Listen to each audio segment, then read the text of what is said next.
চেহারা চুলো চলে আর কি। পোশাক আশাক একটা খ্যাত খ্যাত ব্যাপার আছে। যাই হোক, নাম কি আপনার? বাবু। বেয়াদব অসভ্য ফাজিল কোথাকার ময় মুরব্বীদের সামনে বসে আমাকে বাবু বাবু বলতেছে, এই আপনার লজ্জা করে না? না না মা, তোমার কোথাও ভুল হচ্ছে। আসলে কি জানো, ওর নামই হচ্ছে বাবু। ও নামই বাবু? কি নাম রাখছেন, এটা পিচ্ছি পোলাপান না? আচ্ছা যাই হোক, শোনেন বাবু, আমি এখন আপনার একটা ইন্টারভিউ নিব। যদি আপনি ইন্টারভিউতে পাস করেন তাহলে আমি আপনাকে বিয়ে করব। আমি ইন্টারভিউ দিব, আপনি আপনার ইন্টারভিউ শুরু করতে পারেন। আমি আপনাকে বিয়ে করার জন্য সবকিছু করতে পারি। ঠিক আছে, আমার প্রথম প্রশ্ন, বিয়ের পর সংসার চলবে কার কথায়? আমার ছেলের কথায়। কি বলিস? জি না, অবশ্যই আপনার কথায়। আপনি যে সুন্দর, মাশাআল্লাহ, আপনার মতো সুন্দর একটা মেয়ে যদি আমার ঘরে বউ হয়ে আসে, আমি তো তার কথায় উঠবো আর বসবো। Very good. তা আপনাদের বাসায় কাজের লোক কতজন? একজন না। ঘরের বউ বাসার কাজ করবে, কাজের লোক রাখবো কি করতে?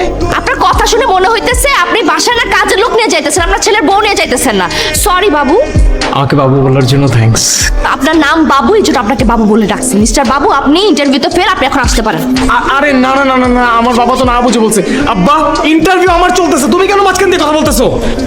দেখেন, আপনি যদি আমাকে বিয়ে করে আমার বাসায় আসেন, আপনার জন্য বাসায় 3টা কাজের লোক রাখা হবে। একজন শুধু আপনার দেখাশোনা করবে, দ্বিতীয়জন আপনার জন্য রান্নাবান্না করবে, আর তৃতীয়জন আপনার কাপড় চোপড় ধুয়ে দেবে। আর একজন লাগবি কোলে নিয়ে ঘোরার জন্য। সেটার জন্য কাজের লোক লাগবে না, সেটা আমি করবো। Very good. তো এখন বলেন, আপনি কি বিয়ের পর আপনার স্ত্রীকে নিয়ে আলাদা থাকবেন নাকি আপনার এই বাবার সাথে থাকবেন? অবশ্যই আমার ছেলে আমার সাথে থাকবে। কি বলিস? মিস্টার বাবু, তাহলে আপনি ইন্টারভিউতে ফেল, কারণ আমি বিয়ের পর আমার জামাইয়ের সাথে আলাদা নিরিবিলি একা থাকতে চাই। সোনিয়া, আপনি কোনো চিন্তা করবেন না, বিয়ের পর আপনি আর আমি আলাদাই থাকবো। আমার ইন্টারভিউ মোটামুটি শেষ।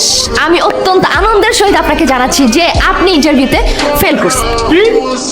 আমি তো আপনার কথা মতো সবকিছুতে হ্যাঁ হ্যাঁ বললাম, কিন্তু তারপর আমি ইন্টারভিউতে ফেল কেন? হ্যাঁ হ্যাঁ করছেন দেখে তো ইন্টারভিউতে ফেল করছেন। আমি আপনাকে বললাম বিয়ের পর সংসার চলবে কার কথা, আপনি বলেন আমার কথায়। কেন রে ভাই, বিয়ের পর সংসার যদি কোনো একটা মেয়ের কথা চলে, সেই সংসার তো অশান্তিই থাকবে, কারণ মেয়েদের মাথায় তো বুদ্ধি কম থাকে। বিয়ের পর যদি কাজের মেয়ে 3 জনকে রেখে আপনার বউর একদম মাথার উপরে করে রাখেন, তাহলে তো সেই সংসার তো সুখের হবে না। তারপর আপনি কি বললেন, আপনি বিয়ের পরে আপনার বাপকে রেখে বউর সাথে আলাদা থাকবেন।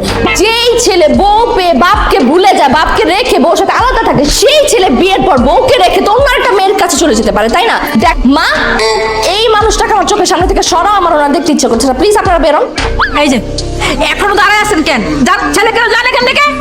বুঝুন কথা কথা হ্যাঁ হ্যাঁ হ্যাঁ হ্যাঁ।